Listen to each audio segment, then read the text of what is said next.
Nature Nuts out there. It's Seth from Chronic Trips here. Have you been feeling a little cold lately? Well, proper clothing selection before and during a backcountry or general outing adventure provides proper thermoregulation and an enjoyable experience in the outdoors. Thermoregulation or thermal regulation is the process of maintaining a constant body temperature independent from the outside environment through layering or clothing, caloric intake, and activity. Demonstrating a proper clothing system while stressing the concept of layering and specialized fabrics is extremely important. So we decided to put together this video to help give you tips and tricks and great information to hopefully, travel in the winter a little bit better and have a little bit more fun. So things we're going to be talking about is CCORE. We'll talk about that in a minute when we get there. The 5 W's in evaluating clothing systems. Popular types of fabric for layering. Nutrition tips. We'll do a little clothing angel exercise. And then I'll ask you, what do you need? Or you should think about what you would need for your basic layering system to develop for yourself. So let's get into it. What does CCORE mean? Well, in the guiding world, convection, conduction, outdoors, radiation, and evaporation. It's a good acronym we like to use when we think about how heat transfers from the body. In our context, outdoors, in the context of CCORE, these principles and clothing systems are mostly used to regulate the body's temperature in the outdoors. In contrast, when we are inside in a climate-controlled environment, we can wear fabrics like cotton that are comfortable in that environment. Basically what that's saying is there's more variables outside than inside that we have to worry about. Convection, transfer of heat from the body to the air. So just wearing a t-shirt in the winter outside, your exposed skin is just naturally going to lose body heat. Prevent convective heat loss by adding layers consistent with current weather conditions. Conduction, the loss of body heat to a cooler surface. You can think of that as, in the wintertime, sitting on a granite bench. Your butt's probably gonna get cold. So you can minimize conduction of body heat by insulating between the body and the surface. So you can kind of use some fabrics to mitigate that, right? Radiation. Radiation is the passing of heat between two objects. The body also loses heat through radiant heat loss, right? So if you're not wearing the proper clothing, your heat can transfer through that clothing and leave your body. And so this loss is best prevented by providing insulating layers or reflective layer that turns the heat flow back to the body. So you can wear certain fabrics that instead of the heat passing through that fabric and leaving, you can kind of trap it. Evaporation. The process in which body moisture during exertion is transformed into a vapor is called evaporation. This process requires energy and thus heat from the body. So this you can think of as sweating. You can think of as sweating, and so wearing layers that wick are key to minimizing evaporative heat loss. So you want to get the moisture off your skin, and you also want it to be the fabric that have that same warm quality properties. But most people don't think of evaporation in terms of breathing too. So when you're breathing out in the winter, you're transferring your heat to a vapor and it's leaving your body. So that is something little nature nugget for you on that one. Now let's talk about how we evaluate clothing systems, right? So we just talked about CCORE, which is about how your body disperses its heat. Now we're going to talk about evaluating clothing systems to try and keep that heat in our bodies. So the whole goal of adventuring in the winter with the layering systems is to trap the heat that's leaving your body and keep it close to your body and trapped there so you can stay warm, right? That's the whole goal. So we use the 5 W's in evaluating clothing systems. And it goes by warm, wicking, weight, windproof, and waterproof. So when you're thinking of developing your layering system, you can use these 5 Ws to determine if that fabric and piece of gear and clothing is right for you. So let's go over it. Warm. The clothing is made of a material that can help you warm in a variety of environments and weather. Wicking. The clothing is able to move moisture away from your body. Clothing that has these qualities is said to be hydrophobic, right? Weight. Some items do a great job of insulating, but they are extremely heavy. Windproof. To prevent convection, clothing must help prevent wind from blowing away heat produced by the body. Waterproof. Although high-tech fabrics help us stay warm even when wet, once you are wet, you always face an uphill battle to stay warm. A waterproof shell top and bottom are pretty essential. So using all of these together, including with CCORE, you're going to be able to determine what fabrics are right for you in developing your system. And always remember that a lot of adventure travel has to do with how you know yourself.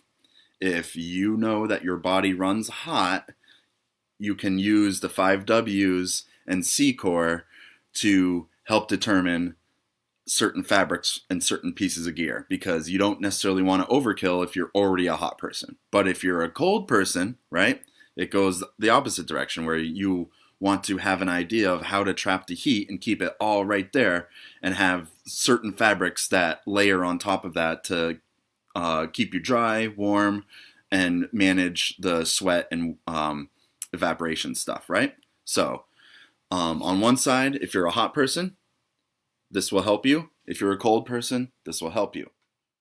So now that we talked about CCORE, the ways in which our body disperses our heat, and the 5 Ws, the ways in which we evaluate fabric to trap said heat, let's talk about the popular types of fabric out there right now. So we're going to start with the big popular one, cotton. Hydrophilic means no good at wicking, right? It just stays wet. It doesn't wick the moisture away from your body. It keeps it right there. It's dangerous when wet. Everyone kind of generally has heard of that in their life. Can lose up to 90% of insulating properties and wick away heat 25% faster than when it's dry. So not necessarily good. And then the last one, cotton kills, right? I put the question mark there because it's a common myth, but if you think like that, it can save your life, right? So they want to just make sure you know that, but it's not necessarily true. I think it's a little extreme to say that, but at the same time, it can save your life if you think like that, I guess. The next one is polypropylene. Hydrophobic means it doesn't absorb water. Commonly used as a base layer since it wicks moisture well, but not super warm. Athletes swear by it. The con is that it's made of plastic and doesn't burn but melts. So a lot of people will be around the campfire and a little ash will fall on it, and they'll notice it melts instead of burns. And that can be dangerous sometimes, because if you've hear some horror stories of people getting engulfed in flames and all of their polypropylene just melts to their body instead of burns off like cotton would, right? And it's hard to, when it's melted to your body, it's hard to get off. So that's like a pretty big con, but it makes up for it, and it's other features. Polyester, commonly used as an insulation or wind layer. Lightweight, wicks some moisture.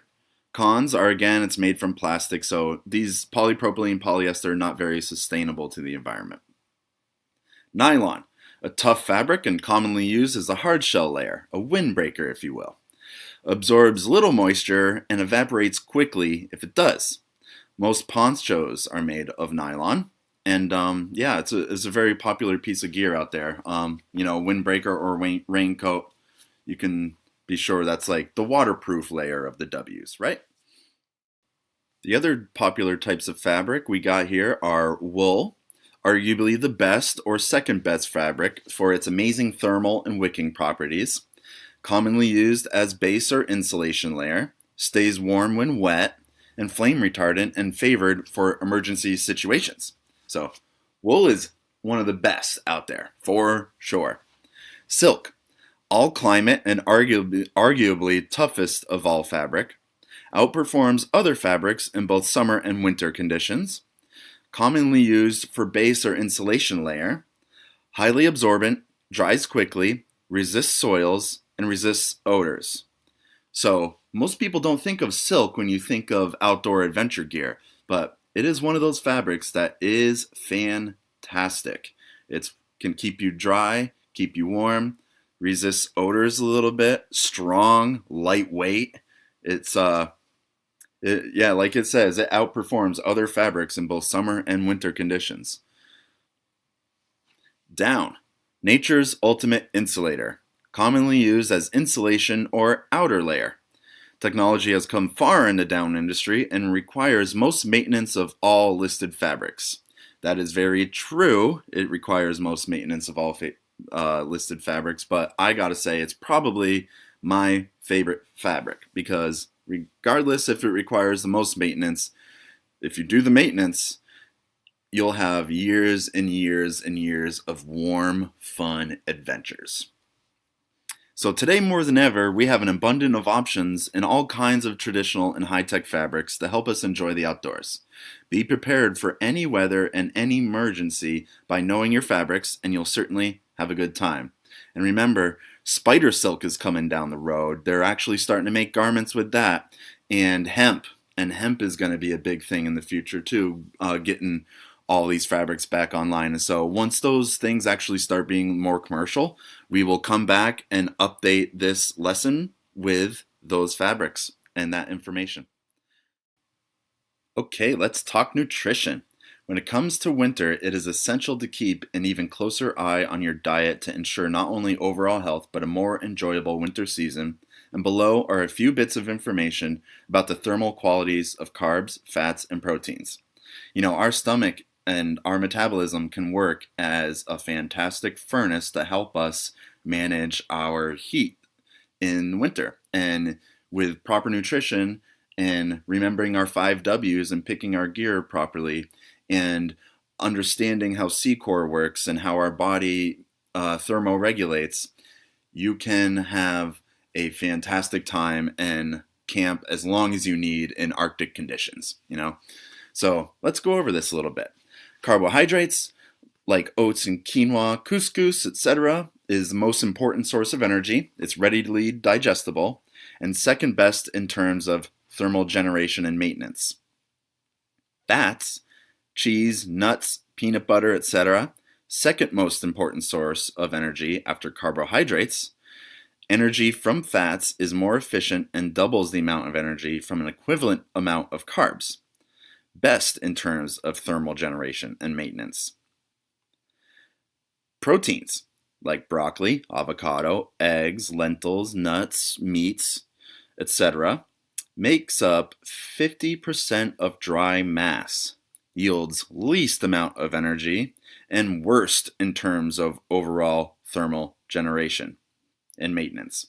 So when I tend to go winter camping, I tend to bring more fats and carbohydrates in my snacks, in my dinners, lunches, breakfasts than I would like proteins. And yeah, you need to put some proteins in there, but I focus on fats and carbs because that's where I'm going to get the most energy and the most thermal generation so I can maintain that throughout my whole trip so I can have a great experience and stay warm.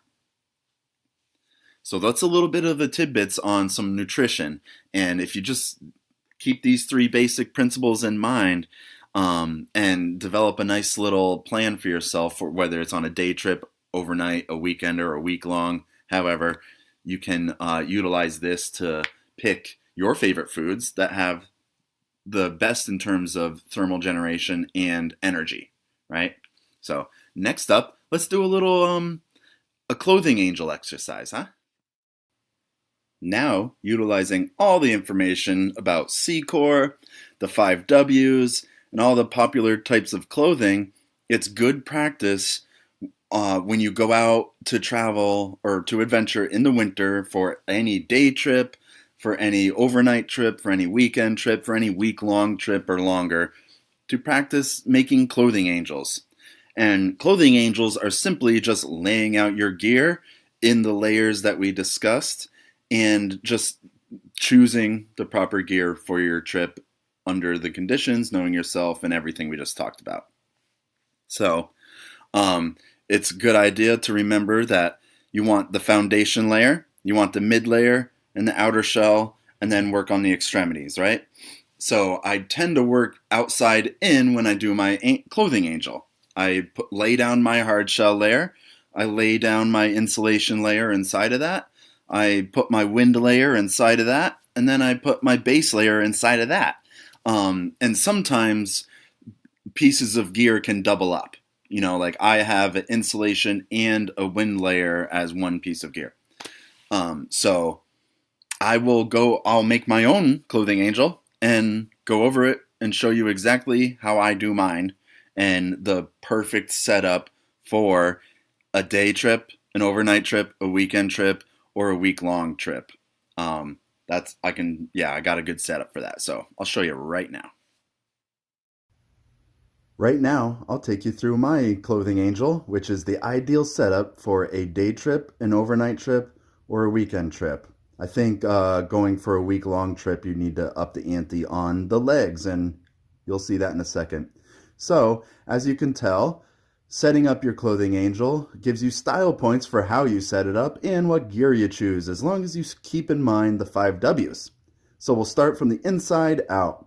I got a Columbia base layer for the wicking. I got the blue shirt there is a fleece lined sweatshirt, which is on top of that wicking away the moisture from my body. The green is a insulating and wind layer, so that's a down jacket. And then the yellow jacket is my wind and waterproof layer, the outer hard shell for the extreme conditions like in a downpour or something. Above that, I got my face mask, my Chronic Trips face mask, which is good to use as a scarf and a face mask when people get close to you. On top of that, you got a Puktuk wool and fleece lined hat that I can turn, make little ears out of to keep people happy while I'm hiking. And what I'm using for pants is polypropylene pants. So if I was to do anything longer than a day, an overnight, or a weekend, and like looking at a week long, I would definitely add to my leg situation. But the upper body, I wouldn't change a thing. Lower body, I would definitely add an insulation layer there. Over here, I got my wool socks. I got my fleece lined and windproof gloves. And then I got my Gore-Tex and water resistant boots.